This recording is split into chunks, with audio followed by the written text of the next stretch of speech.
I decided to present on picky eating today. It's a topic that I consider myself an expert in because I was a picky eater as a child. I was the kiddo that only ate chicken tenders and French fries when we went out to eat every time. And you'll still catch me ordering chicken tenders and French fries if we go out to eat. So, yeah, let's get started, I guess. My presentation's on picky eating. I tried to do a pun on the title. So I know some of us growing up watched Ned's Declassified School Survival Guide, and that kind of helped us survive middle school, high school years, gave us some good tips for everything, and made it kind of fun in the process. So hopefully I can do the same with picky eating. Oh, I don't know how to advance the slides. So. Oh, we did it. I don't have any financial disclosures. I'm just a wee little resident. Let's see here. So to talk about picky eating, we all kind of need to be on the same page about what exactly is picky eating. And that's a pretty hard question to define. I think each of us knows exactly what the term means, but if someone were to ask you, what is a definition of picky eating? It's really kind of hard to find a good definition of it. So a good one that I found is that picky eating has been defined as the consumption of an inadequate variety or quantity of foods through the rejection of a substantial amount of both familiar and unfamiliar foods. So it's those kiddos that kind of only want to eat the foods that they're familiar with. Maybe they only want to eat chicken tenders and French fries like I did as a kid. But there's also another concept called food neophobia, which is where kiddos are kind of really scared to try those new foods. And that's definitely a component of picky eating. So they've tried the 4 foods maybe that they really like, and they just kind of stick with those foods. They're scared of trying new foods. But the definition, like we talked about, it varies widely. What one parent considers a picky eater, maybe another parent doesn't even consider that picky eating at all. Maybe one kiddo really likes to eat lots of fruits, lots of vegetables, does well with meats, but doesn't really like milk. And one parent considers them a picky eater, whereas that would be considered a good variety of foods in another parent, another family. So it's kind of just a broad colloquial term that can describe a variety of feeding patterns. And then obviously there's it's kind of on a spectrum of picky eating. So there's some kiddos that might be only mild picky eaters versus some kiddos that are pretty severe and only have those maybe 4 foods. A funny example is I had a cousin growing up. He went through this phase where he would only eat bacon. That was the only thing he would eat. So his parents were having to cook him bacon and send him different places, whether they were going to the park or to school that day. He would have to only take bacon with him because that's the only thing that he would eat. So that's obviously pretty severe picky eating, but it's all on a range. So and then how common is it? So it's really hard for us to kind of quantify how common picky eating is because we don't have a good definition of it. We don't have good criteria to kind of diagnose children as picky eaters. But I think that would be pretty helpful if we did have that. So one study that I found showed that about 46% of children at some point in their lives were picky eaters, but this number obviously varies a ton because we don't have a good definition of it. We don't have those criteria to kind of say, yes, you are a picky eater, or no, you are not a picky eater. And then, as we'll talk about a little bit later, it's also pretty controversial to say that children do grow out of picky eating. So I think that's kind of the general consensus is that a lot of people think, oh, picky eating, that just affects kids, and then they kind of get older and they grow out of it, but that's not necessarily always true. So we'll talk some more about that a little bit later. All right, so you've got a kiddo, he's in there for say a 3-year well child check. You're asking about diet history and the family says, oh, my child is a picky eater. I'm sure we've all heard this phrase several times. And given that we now know it's a pretty broad definition, there's no real criteria to diagnose it. There's a lot more questions that we should be asking parents. What do they mean by that? So can you guys think of any questions that would be good to ask if a parent reports that their kid is picky? What do they eat? That's an awesome question. Yeah. So figuring out what exactly the parent means by that, but what do they eat is a good question. And then on the opposite end of things, what don't they eat? What are they not sure about eating? What do they maybe eat less of would be another good question. Any other thoughts? Will they try something? That's an awesome question too. How willing is the kid to kind of explore that new food, learn about that new food? That's a great question. How often do you offer a new food or a different food that they're not used to? That's a great question too. So I think we're all getting the point here of, if a parent comes in and says they're a picky eater, you can't just kind of move on from that. You're going to have to ask follow-up questions, figure out what exactly is going on. Is the child only eating bacon, or are they not wanting to eat any fruits, any vegetables? Is that the situation? And what does the parent think the reason for that is? So is it the texture of the food? Is it that new food that they're just a little unsure of? So really kind of diving into more of that is a good idea. Okay, so how do we assess for picky eating? This is just a little diagram that I found on Facebook that I thought was a little bit funny. So to assess for picky eating, according to Facebook, you just run down this list, see how many foods you don't eat, and then you go from there. But there's actual questionnaires and things that we'll talk about in just a minute. But I thought it would be funny if we all counted up how many foods we don't eat on this list and see if you can beat my 24.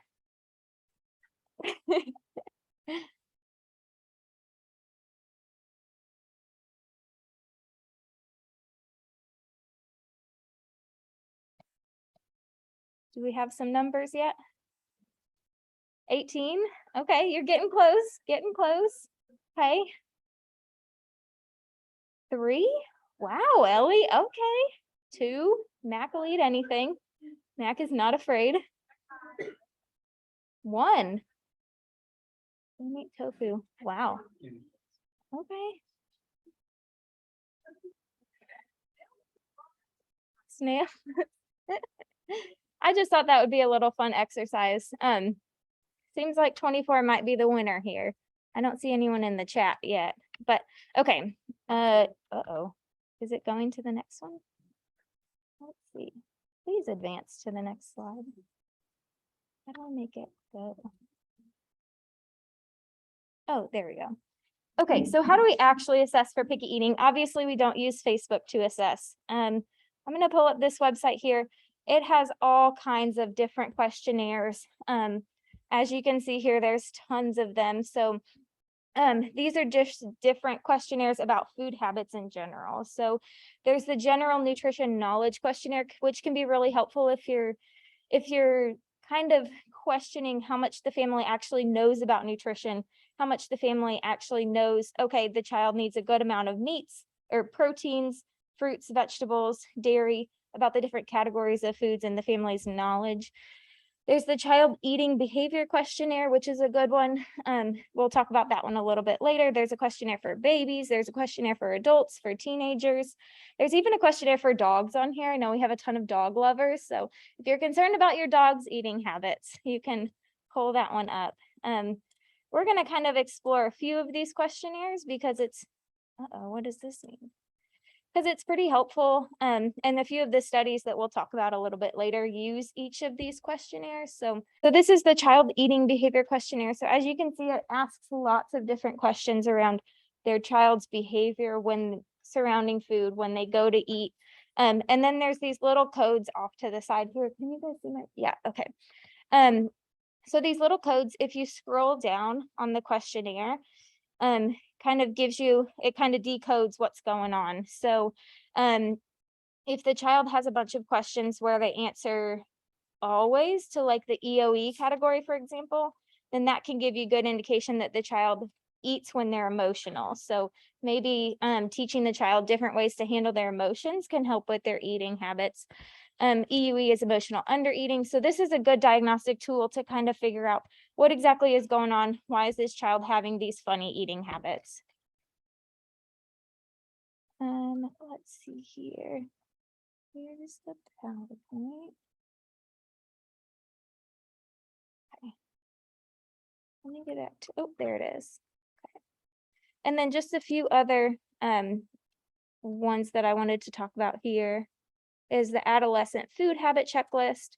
While this is getting pulled up, I think everybody can kind of guess what's on this one. So adolescents have kind of a typical expected eating pattern that I think we all know in our heads what's going on. So this questionnaire asks a lot about fried foods. How often do you eat out? How often do you have desserts? How often do you have at least one vegetable during the day? So this can be good for our teen patients or when you're on an adolescent rotation to kind of help figure out what's going on with the eating habits. And then I just had one more questionnaire here that I wanted to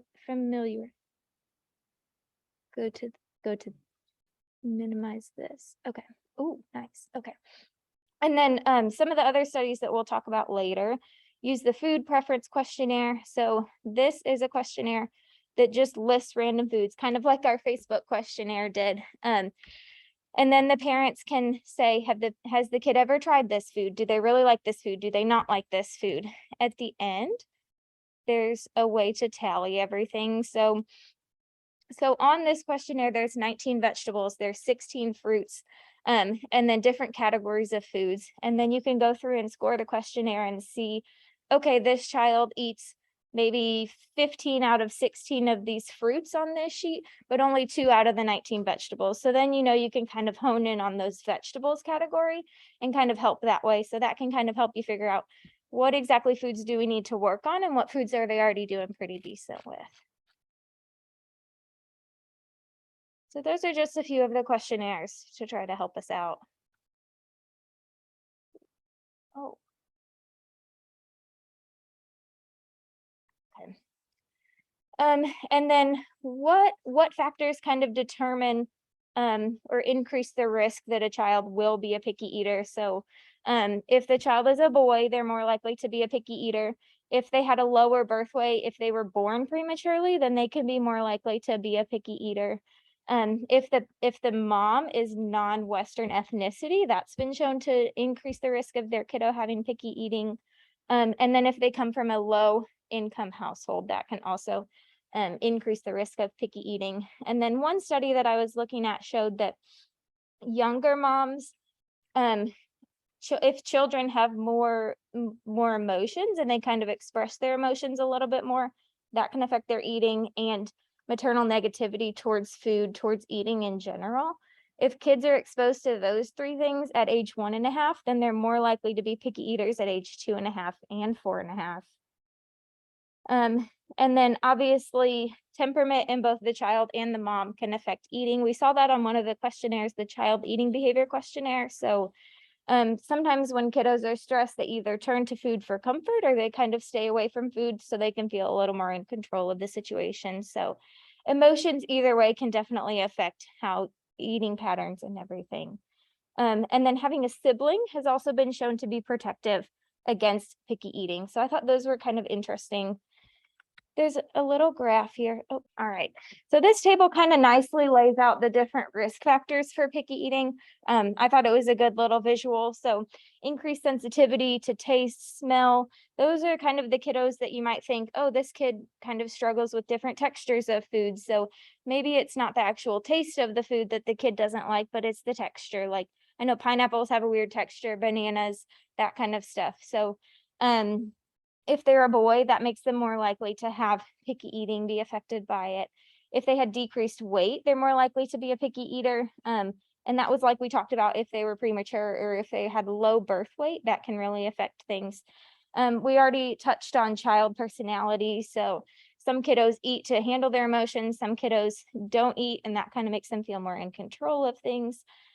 If they have some other medical illness, that can definitely affect things. So if every time they eat, they get stomach pain because they have, IBS or Crohn's or colitis or something, that's definitely going to affect their eating habits. If they have some kind of secondary developmental diagnosis, such as autism, ADHD, that's going to affect their relationship with food as well. And then if they were a firstborn child, I couldn't really find a good explanation for why that is, other than the sibling thing. So if you have a sibling and you see them trying new foods and enjoying things, then they're a little less scary to you as well. But I'm not sure why the firstborn affects picky eating, but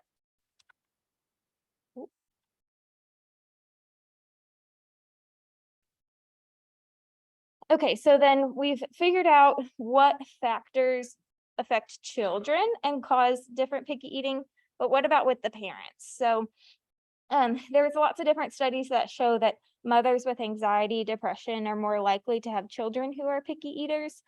And then there was one study that took parents who classified themselves, either one parent or both parents classified themselves as picky eaters, and then kind of studied the behaviors of their children around food. So this study had 913 children in it, and then they ended up finding that if the mom was a picky eater, that increased the child's likelihood of being a picky eater by about 3 times, 2.85 times to be technical. But if mom was affected by picky eating, then the child is about 2.85 times more likely to be a picky eater. But then this was interesting. If the father was a picky eater, then the child was about 6 times more likely to be a picky eater, which I'm not sure the discrepancy there, but I thought that was interesting. And then gosh, if both parents are picky eaters, you're just doomed. Your child's not gonna eat a thing. That's about a 22.79, so maybe about a 23% chance that your child is gonna be more of a picky eater. But what I love about this study is that they also figured, okay, so these kids are picky eaters. What are some factors that we can do to kind of reduce the picky eating? So they ended up finding that kiddos who were physically active for more than an hour a day and kids that had more sleep, so at least 9 hours or more of sleep per night, were less likely to be picky eaters. But then the kiddos who had over 2 hours of screen time per day were more likely to be picky eaters. So it seems like sleep and physical activity can kind of affect eating habits in kiddos, which is always a good reminder. I mean, we know those things are important, but especially if you have that parent who has a child with picky eating, ensuring that all aspects of their life are kind of in check, that would be helpful. So okay, so we've talked all about this, and every child seems like they're going to be a picky eater because they have some kind of risk factor. What can parents do to kind of decrease the risk that their kiddos will be picky eaters? One of the biggest things is just sitting down and having a meal with the child, and it's even better if you're eating the same exact foods that the child is eating. So the kiddos kind of look to their parents for comfort. They look to their parents to see what is safe, what isn't safe. If the parent has a big thing of broccoli on their plate and they're chowing down on it, the kid is going to realize, okay, this is a safe food. This food is safe, and I'm able to consume this food and nothing bad will happen to me. That can be pretty protective against picky eating. And then parenting styles actually can affect picky eating as well. I think it's a little bit old school now, but the response that I typically think of is, I'm the parent, you're the child, you're going to do what I say, you have to eat the broccoli. And that's kind of the end of the story. But a lot of studies have found that responsive parenting is a lot better when it comes to picky eating. So understanding, kind of verbalizing the child's emotions, understanding that the child is not sure about this new food, empathizing with them, giving them strategies to learn about the new food before actually eating the new food can be pretty helpful. If children feel supported and they feel heard, then they're typically a lot more likely to try the new food eventually once they learn about it, realize it's safe. And then I found this other little diagram. So we've kind of talked through most of these things, pressuring the child to eat, giving the child some kind of reward if they do eat the food they're not sure of, and authoritarian parenting, which is kind of the I'm the parent, you're the child, you'll do as I say, you'll eat whatever food I say. Those actually increase the likelihood of picky eating. So it's actually kind of working against the family if they try those strategies. I can imagine it's pretty hard to convince families of that because people are so kind of set in their ways of like, this worked for me when I was a kid, so I'm going to try it again on my children. And then we talked about family meals where caregivers eat with their children. That's going to decrease the likelihood of picky eating. And then responsive parenting, where you're kind of in tune with your child's emotions, understanding that they're unsure about foods and empathizing with that can really help. And then involving the child in meal prep. We didn't totally touch on this one as much, but I think it's important for kiddos, especially if they're out playing and you're making the meal and all of a sudden this new food shows up on his plate. He's never seen it before. They've never touched it before, smelled it before. He doesn't know where it came from, what's in that new food.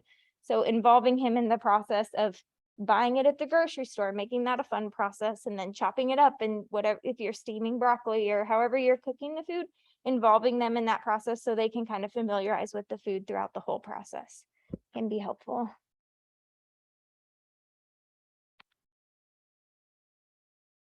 Okay. So then we've got trajectories of picky eating. So like we kind of touched on a little bit earlier, there seems to be a common thought, pretty pervasive thought, that picky eating only affects children. They kind of grow out of it as they get older. It's nothing really to worry about. They'll be fine once they get older. This was a study that looked at low-income children from ages 4 until 9. So these kiddos met with researchers almost every year, ages 4, 5, 6, 8, and 9. And the researchers collected their BMI. They went over that CEBQ that we talked about.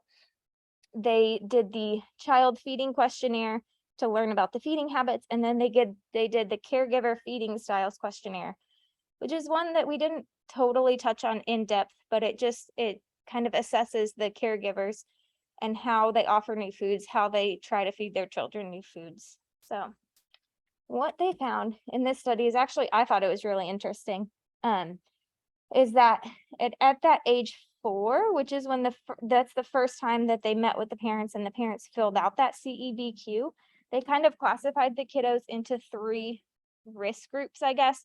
So there's the kiddos at the bottom, which were the least picky of the eaters of the whole group. And then the kiddos in the middle were like the kind of middle picky eaters.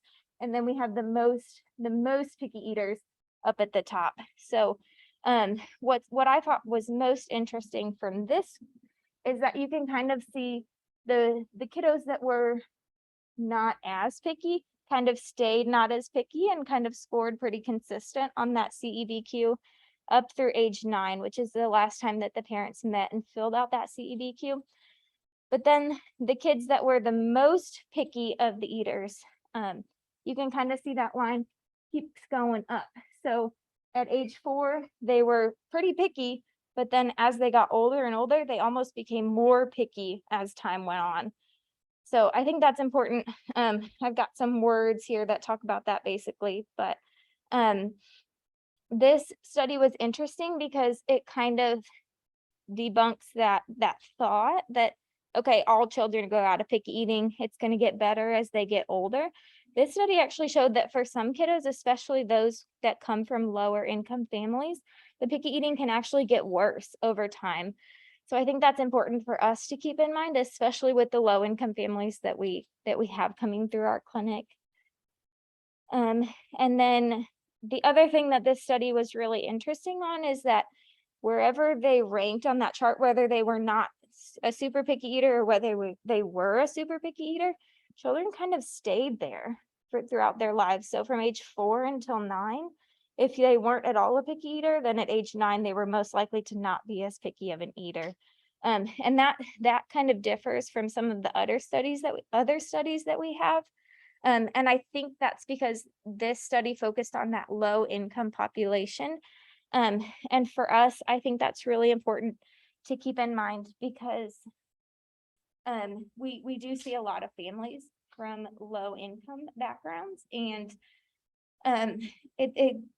they've already established their eating habits by age 4. So if we're at the 2-year well child check, the 3-year well child check, we know it's a lower socioeconomic family. It's really important to hit on those eating habits and really talk to the families, give the families strategies to kind of decrease the risk of picky eating before they get to that age 4 or 5, because then the kiddo has already kind of established those habits, and that's kind of what they're going to stick with according to this study. So I think at the 2- and 3-year visits, it's super important to really ask about diet history, see what the kiddo is actually eating, make sure the parents are introducing a variety of foods, not just the same foods over and over.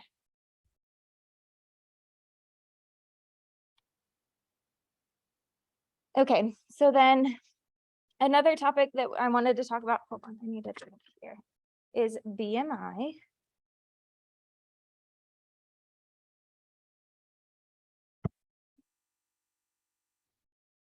So I think another common thought is, I guess there's two kind of schools of thought on this is, maybe some people think picky eaters will be overweight or tend to have higher BMIs because they tend to eat the junk foods, the not as nutritious foods, the not the fruits and vegetables.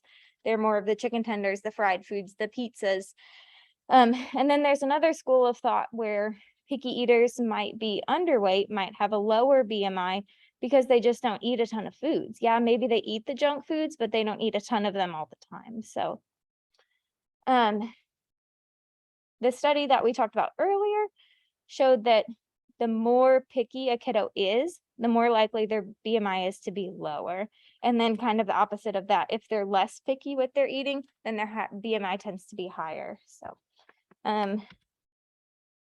there was a good study, it's here, where they had 130 kiddos, and this was a randomized controlled trial, which examined the role of picky eating on childhood obesity. So they had kiddos with a BMI Z-score of about 2.9, and then the families were kind of put into two groups, and they were trying to intervene and lower the child's BMI essentially. So one group was more about the evidence-based parenting practices, and then another group was focusing more on kind of the standard lifestyle changes. So exercise more, eat more fruits and vegetables, less screen time, those kind of things. And then they kind of compared the differences between the two groups. So the child's heights and weights were taken at the start of the study, and then 3 months after they started, 6 months after, and a year after they started. At these points, the CEBQ was used to figure out how picky the kiddos were and kind of assess that at the different points.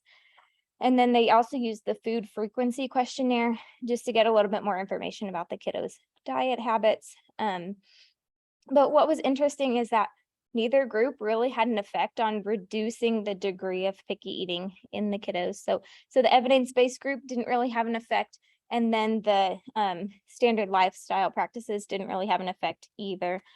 And then baseline picky eating was measured with the CEBQ. We talked about that with a lower BMI score and lower intake of vegetables.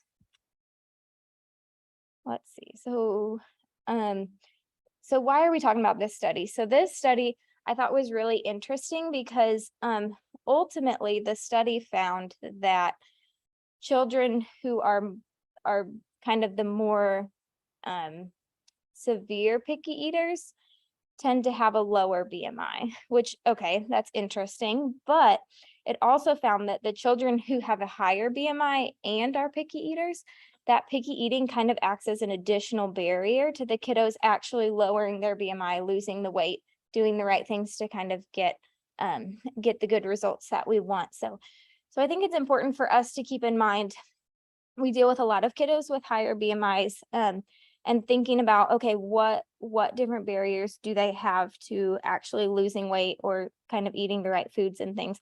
Picky eating is going to be a big one. So if you have that kiddo that only likes the fried foods, the junk foods that we think of, they're going to be really reluctant to try the fruits, the vegetables, especially if they're pretty severe picky eaters. So giving that parent a lot of different strategies on overcoming picky eating can actually really help in the long run with the child's weight.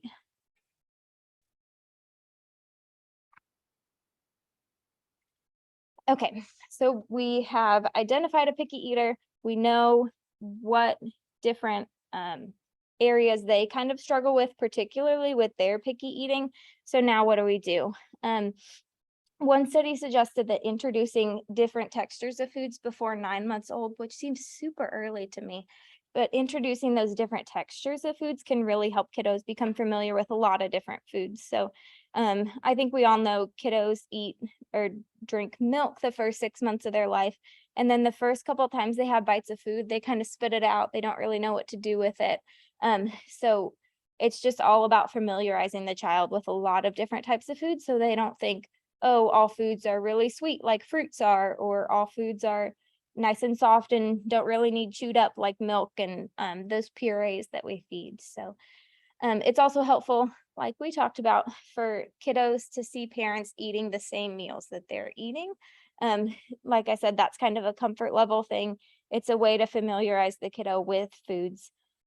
And then asking parents if they were picky eaters can also let you know, okay, maybe we need to kind of increase physical activity, decrease sleep. We need to kind of maximize all the other areas of this kiddo's life to kind of reduce the risk of picky eating.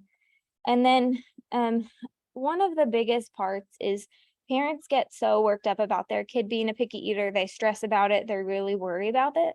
And so just kind of normalizing it for parents, letting them know that it's not their fault that their child is a picky eater. It's totally normal for kiddos to be kind of hesitant about new foods, be unsure about new things that they haven't tried before. So I think providing that reassurance can also build a decently therapeutic relationship with the family so that they can trust you a little bit more with your tips and things. So what else can we do to help? We can refer to a lot of different people actually to help with picky eating.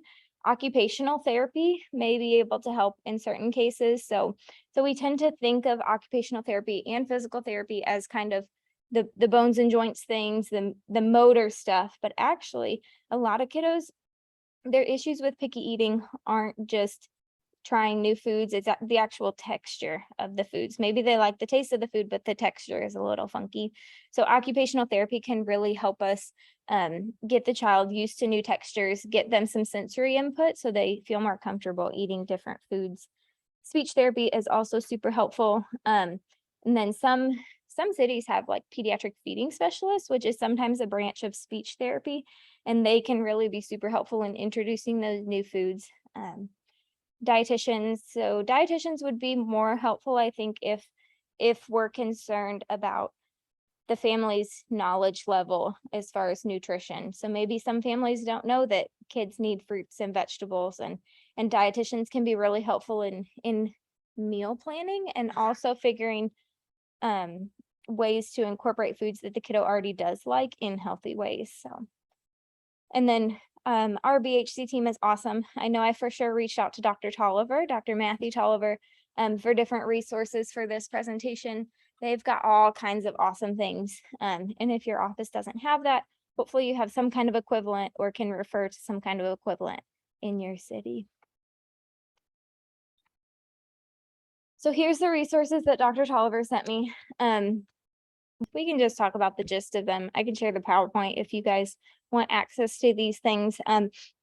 Food chaining is going to be a big one for kiddos. So lots of kiddos have certain foods that they already like. So kind of chaining off of that, introducing new foods based off of what they already like. So if we have the chicken tender French fry kiddo, they already like French fries. So maybe we try sweet potato fries, and then from there we can go to maybe mashed potatoes or baked potatoes, and we're introducing those new foods. They might not be the healthiest foods all the time, but it's at least getting our what the child will eat, kind of expanding what the child will eat. So that can be pretty helpful. Different fruits, vegetables. If the kid already likes broccoli, then maybe we can introduce cauliflower, because cauliflower has a similar texture to broccoli. It has a similar shape. It looks similar. So there's all different kinds of food chaining ideas that we can kind of help expand a kiddo's diet. Healthy eating tips. This is also a good one. So it just gives like lots of different tips, including ones that we've already talked about. So eating the same meal as the child, at the same table as the child, so the child knows and feels comfortable with those foods. And then the kitchen helpers activity is an awesome one. So that kind of breaks down, at this age, they can help with these things in the kitchen. Maybe they clean up, maybe they grab the items from the fridge that you really need. And that kind of breaks down by age, what can be helpful tasks that are age appropriate, because that can be pretty hard. Obviously, you don't want a 2-year-old trying to cut some broccoli or something like that. So just kind of helping the family identify what are age appropriate activities that the child can help with while also feeling more comfortable with those foods. And then my favorite resource is the Hangry Helper. She is awesome. She is on TikTok. That's how I found out about her. She also has a website here that hopefully will pull up. Yes, here it is. So she is a pediatric feeding specialist. She has all kinds of online resources. So if families are a little more affluent and they're able to afford it, she actually has a food school for anywhere from toddlers to teens. This is not a paid advertisement, but I think it's a decent resource. But then on her website, what I like the most about it is she has a lot of free resources to kind of help parents, give them tips. And then we're not gonna totally dive into a ton of these things, but she's got verbal language tips for picky eaters, more verbal, all kinds of things. So we got the gist of her website. I don't know how to get back to it right now, but a lot of what she preaches is kind of language around food, making food introductions fun for kiddos. One of her videos, she talks about where if a kiddo maybe tries a food and says, "Oh, I don't like that food," she kind of chimes in and says, "Oh, you're still not sure about that food. That's fine. We can try it for dinner again next week and see what you think about it then." So a lot of the language that she uses is really positive, and she doesn't say, "Oh, we don't like that food. Well, we never have to eat it in our whole lives again." Obviously, that's not super practical. So just letting the kiddo know, "Oh, that's fine that you don't like the food. We can leave it alone for today, and then next week we'll try it again and see what you think about it then." And then I incorporated a few of her videos that she has just because I think it's super helpful to kind of see it in practice. One of the big things that she does is make it fun for the child. So you saw the green peppers that she had there were fun shapes. There was a heart, there was a star. Kiddos are going to be super interested in trying those foods, especially if it's really fun for them. So these are some of her. How I would work on bell peppers with a picky eater. Small portion size.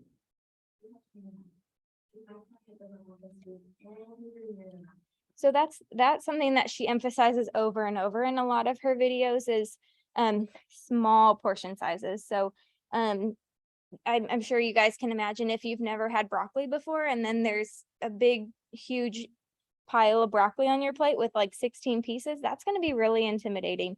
You're going to feel like, oh my gosh, there's a lot of pressure on me. I have to try this new food and eat all of this that's on my plate. So something that she does is uses really small portion sizes. So maybe only one piece of broccoli on the child's plate, because then it seems a little more intriguing to them. It seems more of a completable task. I don't even know if that's a word, completable, but more of a task that they can kind of get done, and it makes it more interesting for them.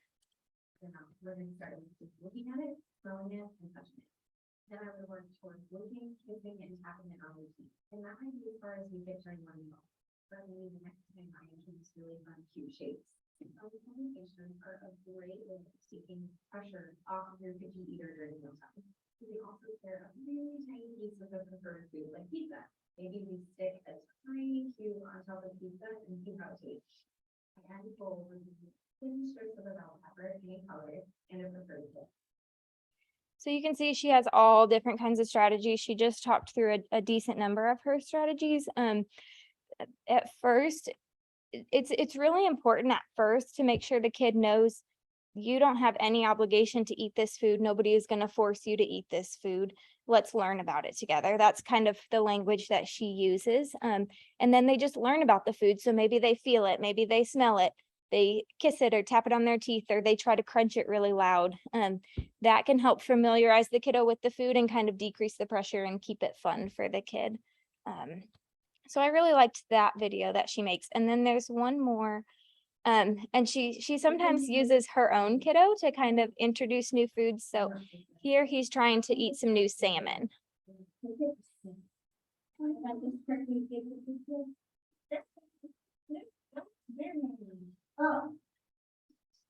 So here she's introducing him to the new food, kind of getting him comfortable with it. And he was pretty brave right off the bat. He tried it, so.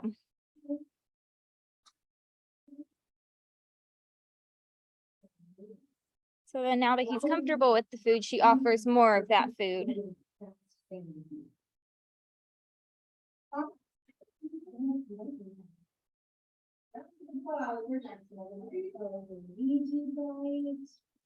So I think that video is just a good example of a real life scenario of how do we get this kid comfortable enough to try to take a bite on their own with a low pressure environment. He warmed up to the food pretty quickly, and maybe that's not super typical for a lot of kiddos, but I think it's always good to see an example of that. I think it's this one. Okay. Okay, so now we're gonna pull in Ned to help us recap all of the tips that we learned today. Oh, no. Oh man, first we're gonna sit through an ad. Okay, is anyone familiar with Neds Declassified? Okay, super. First day of school. Surviving is whether you're ready or not.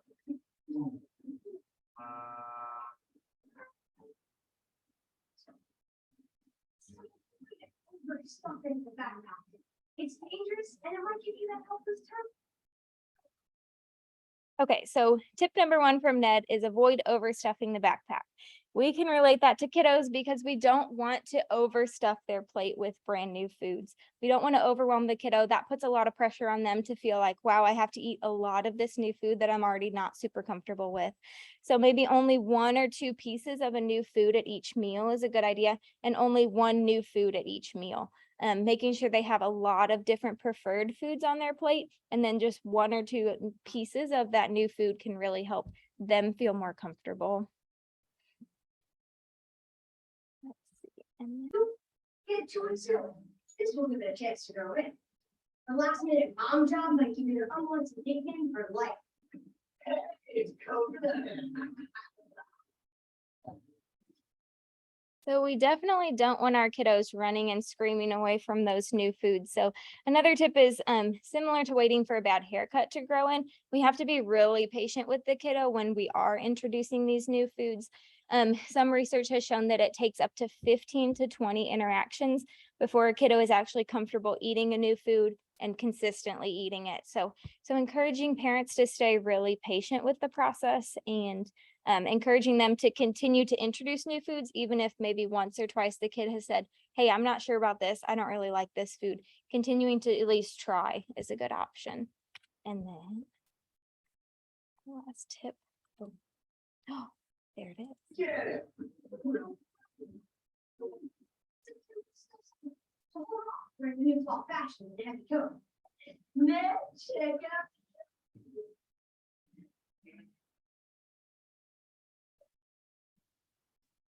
So this one was the trickiest to kind of relate into my presentation.